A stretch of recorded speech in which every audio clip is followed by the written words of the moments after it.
सुप्रभात बच्चों, मैं डॉक्टर जितेंद्र कुमार और आप सभी का स्वागत है। आज हम पढ़ेंगे पाठ रुबाइयाँ। रुबाइयाँ पाठ जो है कक्षा 12वीं का पाठ है और इसे फिराक गोरखपुरी साहब ने लिखा है। फिराक गोरखपुरी जी का पूरा नाम रघुपति सहाय फिराक था। 28 अगस्त 1896 गोरखपुर उत्तर प्रदेश में इनका जन्म हुआ और इनकी जो प्रमुख रचनाएं हैं गुले नगमा, बज़्मे ज़िंदगी, रंगे शायरी, उर्दू गज़ल गोई, इन्हें कई सम्मान भी मिले। गुले नगमा के लिए साहित्य अकादमी पुरस्कार, ज्ञानपीठ पुरस्कार, सोवियत लैंड नेहरू पुरस्कार, पद्म भूषण तक इन्हें मिले हैं। इनका निधन सन 1982 में हुआ। तो फिराक गोरखपुरी जी की रचना जो रुबाइयाँ हैं इसके बारे में हम पढ़ते हैं। तो बच्चों, सबसे पहले हम जानते हैं कि रुबाई क्या होता है। रुबाई बच्चे छंद का नाम है। जैसे हम हिंदी में छंद पढ़ते हैं, दोहा छंद, चौपाई छंद, सोरठा, रोला, इसी प्रकार से उर्दू में भी कुछ छंद हैं जिन्हें हम गज़ल या रुबाई या कता, तज़मीन इस तरह से नाम देते हैं। तो रुबाई जो है बच्चों उर्दू और फ़ारसी का एक छंद है, लेखन की शैली है जिसमें 4 पंक्तियाँ होती हैं। 4 पंक्तियों की एक ये जो रुबाई होती है बच्चों 4 पंक्तियों में ही अपनी पूरी बात कह देती है। ये एक मुक्तक की तरह होती है। जैसे हम मुक्तक होते हैं, दोहे होते हैं, इसी प्रकार से 4 पंक्तियों में पूरी बात कह करके अगली जो रुबाई है उसमें नई बात कही जाती है। इसकी पहली, दूसरी और चौथी पंक्ति में तुक मिलाई जाती है और तीसरी पंक्ति स्वच्छंद होती है। तीसरी पंक्ति में तुक की ज़रूरत नहीं होती। तो इस प्रकार से ये रुबाई छंद है, लेखन की शैली है उर्दू की। लेकिन लेखक ने इसमें उर्दू में ना लिखकर हिंदी में प्रयोग किया है। तो पाठ में प्रवेश करते हैं। उर्दू साहित्य का एक बड़ा हिस्सा रूमानियत, रहस्य और शास्त्रीयता से बंधा रहा है।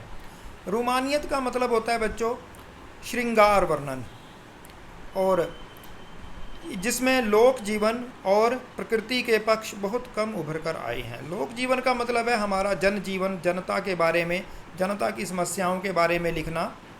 नज़ीर अकबराबादी, इल्ताफ़ हुसैन हाली जैसे कुछ शायरों ने इस रिवायत को तोड़ा है। रिवायत होती है परंपरा कि उर्दू लेखन में जो परंपरा थी कि उसमें श्रृंगार का ही वर्णन रहता था, रहस्य का, शास्त्रीयता का, इस परंपरा को तोड़ा। उनमें एक प्रमुख नाम फिराक गोरखपुरी का भी है। फिराक की रुबाइयों में हिंदी का घरेलू रूप दिखता है। भले ही छंद उर्दू के हैं लेकिन भाषा उनमें हिंदी है। भाषा सहज और प्रसंग भी सूरदास के वात्सल्य वर्णन की सादगी की याद दिलाता है। हम जानते हैं बच्चों कि सूरदास जी ने वात्सल्य सम्राट कहा जाता है उनको, और वात्सल्य का वर्णन उन्होंने बड़े ही अच्छे से किया है। लोका देना, घुटनियों में लेकर कपड़े पहनाना, गेसुओं में कंघी करना, नरम दमक, रूपवती मुखड़ा, जिदियाया बालक, रस की पुतली, ये कुछ विलक्षण प्रयोग हैं। हिंदी, उर्दू और लोक भाषा के अनूठे गठबंधन जिसे गांधी जी हिंदुस्तानी के रूप में पल्लवित करना चाहते थे, उसी का रूप इन्होंने प्रस्तुत किया है। माँ आईना हाथ में लेकर बच्चे को बहला रही है। देख, आईने में चांद उतर आया है, चांद की परछाई भी चांद ही है, कल्पना की आंख का भला क्या मुकाबला। रूपवती मुखड़े पे एक नरम दमक लाने के लिए छठे छमा से पर्व त्योहार पर ही सही कुछ नन्ही फरमाइशें भी पूरी कर दी जाती हैं। दिवाली में चीनी मिट्टी के खिलौने, राखी में बिजली की चमक रहे लच्छे। रक्षाबंधन एक मीठा बंधन है, रक्षाबंधन के कच्चे धागों पर बिजली के लच्छे हैं। रक्षाबंधन सावन में आता है, सावन का जो संबंध झीनी घटा से है, घटा का जो संबंध बिजली से, वही संबंध भाई का बहन से भी है। तो इस प्रकार से हमारे पास हमने एक आपको पाठ का सार समझाया कि इसमें किस प्रकार का है, वात्सल्य वर्णन है। तो अब हम इसका आदर्श पाठ प्रस्तुत करते हैं। आंगन में लिए चांद के टुकड़े को खड़ी, हाथों पे झुलाती है उसे गोद भरी। रह रह के हवा में जो लोका देती है, गूंज उठती है खिलखिलाते बच्चे की हंसी। तो बच्चों इस प्रकार से हम देख रहे हैं, माँ है अपने बच्चे को खिला रही है, उसके साथ खेल रही है, आंगन में लिए खड़ी है। तो बच्चों पहले घरों में आंगन होते थे, गांव में आज भी आपको आंगन मिल जाएंगे। तो चांद का टुकड़ा किसके लिए प्रयोग किया है?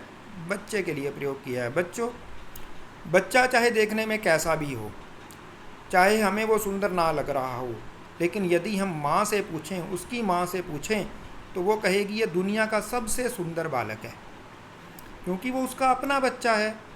आंगन में लिए चांद के टुकड़े को खड़ी, माँ के लिए वही उसका चांद का टुकड़ा है। तो वो आंगन में लेके खड़ी है, उसको हाथों पे झूला झूला रही है, अपनी गोद में उठा करके उसे झूला झूला रही है। रह रह के हवा में जो लोका देती है। तो बच्चों ये आप देख रहे हैं इस चित्र में, जो तीसरा चित्र है, माँ बच्चे को लोका दे रही है। लोका देने का अर्थ है बच्चों ऊपर उछालना। रह रह के जो हवा में लोका देती है, गूंज उठती है खिलखिलाते बच्चे की हंसी। तो बच्चा उससे डरता नहीं है, बच्चा खिलखिला के हंसता है। तो इससे हमें पता लगता है कि बच्चे का भी माँ में दृढ़ विश्वास है। वो जानता है कि माँ उसे नीचे गिरने नहीं देगी, माँ सिर्फ उसके साथ खेल रही है और उसे प्रसन्न करने की कोशिश कर रही है। तो यहाँ वात्सल्य का देखिए कितना सुंदर वर्णन है कि माँ अपने बच्चे से प्रेम करती है और बच्चे का भी माँ पर विश्वास है। तो यहाँ पर वात्सल्य का बहुत ही सुंदर उदाहरण है, वात्सल्य रस है। तो हम अगली रुबाई देखते हैं। नहला के छलके निर्मल जल से, उलझे हुए गेसुओं में कंघी करके, किस प्यार से देखता है बच्चा मुँह को, जब घुटनियों में लेके पिनहाती कपड़े। तो देखिए किस प्रकार से माँ जो है बच्चे को निर्मल जल से, छलके निर्मल जल से नहरा रही है। छलके का अर्थ है ना तो वो बहुत गर्म है ना ठंडा है, गुनगुना पानी है। ये देखिए किस प्रकार से पहले चित्र में माँ जो है बच्चे को नहला रही है, उलझे हुए गेसुओं में कंघी करके। दूसरे चित्र में देखिए वो उसके बालों में कंघी कर रही है। किस प्रकार से, किस प्यार से देखता है बच्चा मुँह को, बच्चा माँ के मुँह को बड़े ही प्यार से देखता है जब उसे घुटनियों में ले पिनहाती कपड़े, जब माँ उसे अपने घुटनों पर बैठा करके कपड़े पिनहाती है। तो इस प्रकार से हम देखते हैं कि इसमें माँ का वात्सल्य है, वो बच्चे से इतना प्रेम करती है, उसे बड़े ही प्यार से नहलाती है, उसे कंघी करती है, उसे कपड़े पिनहाती है, उसे तैयार करती है, और बच्चा भी माँ की तरफ बड़े प्यार से देखता है। हम देख रहे हैं बच्चों इसमें लोक भाषा का प्रयोग है, घुटनियों, पिनहाती, ये लोक भाषा के प्रयोग हैं। वैसे इसमें सरल हिंदी है जिसे हम हिंदुस्तानी भाषा कहते हैं। हिंदुस्तानी का अर्थ होता है बच्चों जिसमें हिंदी और उर्दू मिली जुली हो, और लोक भाषा का अर्थ है इसमें ग्रामीण शब्दावली है, जो हमारे बोलियों के शब्द हैं वो भी इसमें आए हैं। तो ये दूसरी हमारी रुबाई हो गई। रुबाई में हमने कहा था बच्चों कि इसमें पहली, दूसरी और चौथी पंक्ति में क्या होता है, इसमें तुकबंदी होती है, और जो तीसरी पंक्ति होती है वो स्वतंत्र होती है।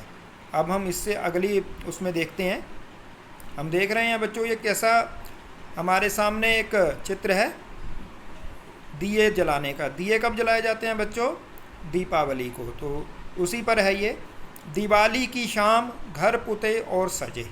तो हम देखते हैं दिवाली की शाम को घरों को पहले से ही सजा दिया जाता है, पोता जाता है, उसमें सफाई की जाती है, चीनी के खिलौने जगमगाते लावे। तो बच्चों पहले चीनी के खिलौने आते थे। चीनी के खिलौने बच्चे बहुत मीठे होते थे, आजकल भी मिल जाते हैं बाज़ार में। जगमगाते लावे, वो जगमगाते थे, सफ़ेद रंग के होते थे और वो लाए जाते थे। लावे का अर्थ है लाए जाते थे या लाए जाते हैं। वो रूपमती मुखड़े पे एक नरम दमक। रूपमती फिर से माँ के लिए आया है। माँ जो है वो उसके चेहरे पर एक दमक है, एक चमक है, बच्चे के घरौंदे में जलाती है दिए। तो माँ जो है सभी जगह दिए जलाती है, और बच्चे का जो घरौंदा है, घरौंदा आप जानते हैं बच्चों, जो बच्चे खेलने के लिए मिट्टी का घर बनाते हैं उसे घरौंदा कहा जाता है। तो माँ बच्चे से इतना प्रेम करती है, जहाँ वो पूरे घर में दीपक जलाती है दिवाली की शाम को, वो बच्चे के घरौंदे में भी दिए जलाती है। तो बच्चों, इस तरह से भारतीय त्योहारों का वर्णन है, इसमें दिवाली की शाम का वर्णन है। और इसमें जो भाषा है फिर से वही हिंदुस्तानी भाषा है, जिसमें हिंदी और उर्दू के मिले जुले शब्द हैं, और इसमें लोक भाषा का भी हमारे सामने उदाहरण प्रस्तुत है। तो बच्चे के घरौंदे में भी वो दिए जलाती है, इसलिए वात्सल्य रस भी है इसमें बच्चों। तो ये सारी की सारी बातें आप शिल्प सौंदर्य में लिख सकते हैं। अब हम अगली रुबाई पर चलते हैं। आंगन में ठुनक रहा है जिद आया है, बालक तो है चांद पे ललचाया है, दर्पण उसे देके कह रही है माँ, देख आईने में चांद उतर आया है। तो बच्चा जो है आंगन में ठुनक रहा है, ठुनकने का अर्थ है झूठ मूठ का रोना, जिद कर रहा है कि मुझे तो यही चाहिए, मैं नहीं कुछ और लेता। बालक तो है चांद पे ललचाया है। अब बालक का मन तो चांद पे आ गया कि मुझे तो चांद खिलौने के रूप में चाहिए। तो माँ ने क्या किया, माँ ने उसे बहुत समझाया, लेकिन बच्चा नहीं माना। आप जानते हैं बाल हट जो होता है वो जल्दी से मानते नहीं हैं। 3 प्रकार के हट बच्चों प्रसिद्ध हैं संसार में, बाल हट, राज हट और स्त्री हट, त्रिया हट जिसे हम कहते हैं। तो 3 प्रकार के हट प्रसिद्ध हैं, और इसमें बाल हट इसमें दिखाया गया है। बालक जो है वो जिद कर रहा है, झूठ मूठ का रो रहा है कि मुझे तो क्या चाहिए, मुझे तो चांद चाहिए। किस में चाहिए चांद? खिलौने के रूप में, मैं तो चांद के साथ खेलूँगा। दर्पण उसे दे के कह रही है माँ। माँ ने भी उसे बहला दिया। देखिए उसके हाथ में दर्पण पकड़ा दिया। दर्पण क्या होता है? शीशा, आईना पकड़ा दिया। कहा कि देख आईने में चांद उतर आया है। उसको कहा ये ले, अब इससे खेल ले।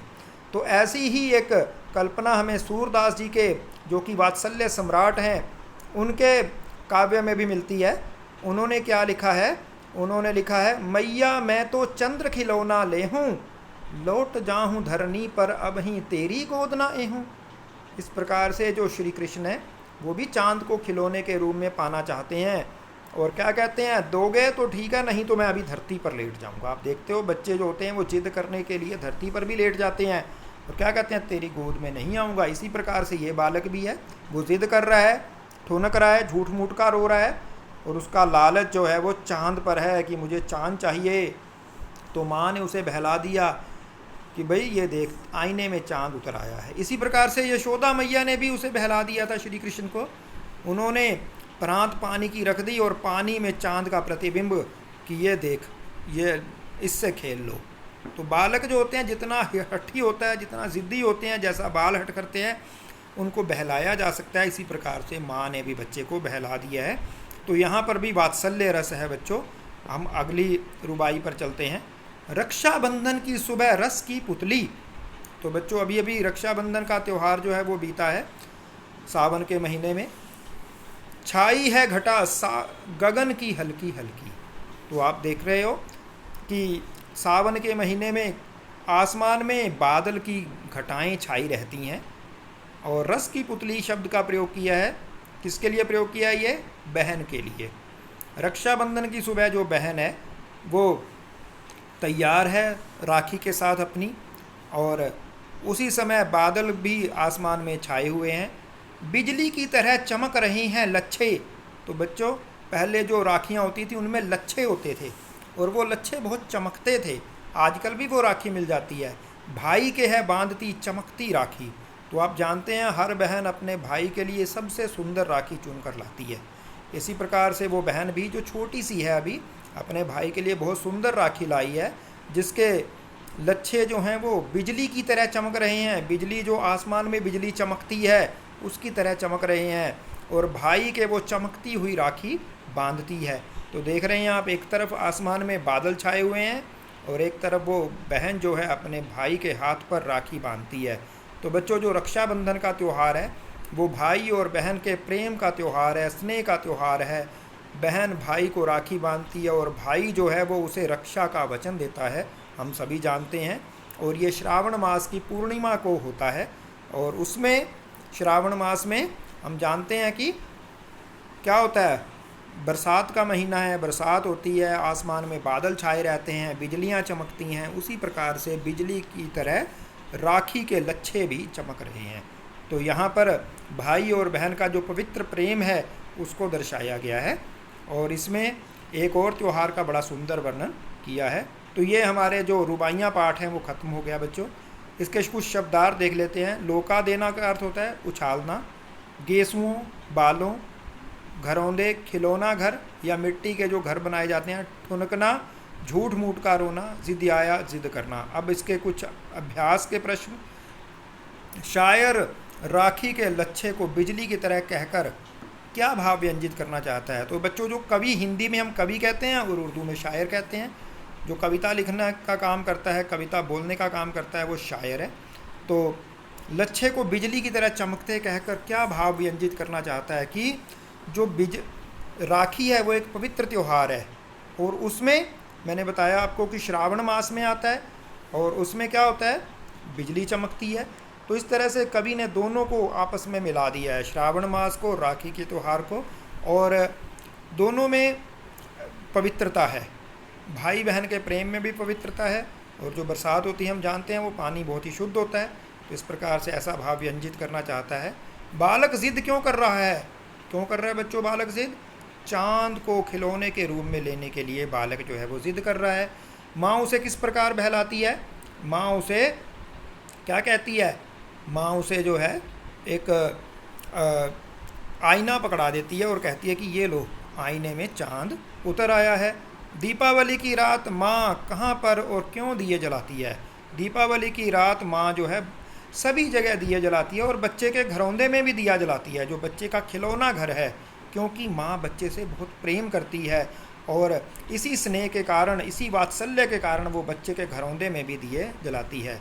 तो कविता का भाव सौंदर्य बच्चों, इसमें अनेक त्योहारों का वर्णन है, इसमें भारतीय परंपराओं का वर्णन है, इसमें लोक जीवन का वर्णन है, इसमें वात्सल्य रस का वर्णन है, इसमें माता और बच्चे के प्रेम का वर्णन है, इसमें भाई बहन के प्रेम का वर्णन है। शिल्प सौंदर्य हम पहले ही बता चुके हैं, इसमें हिंदुस्तानी भाषा है जो कि उर्दू और हिंदी को मिलकर बनी है।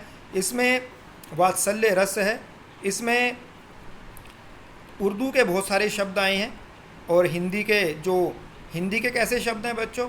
हिंदी के इसमें तद्भव शब्द अधिक हैं, और रुबाई छंद है। इस प्रकार से ये जो है इसका शिल्प सौंदर्य भी हो गया।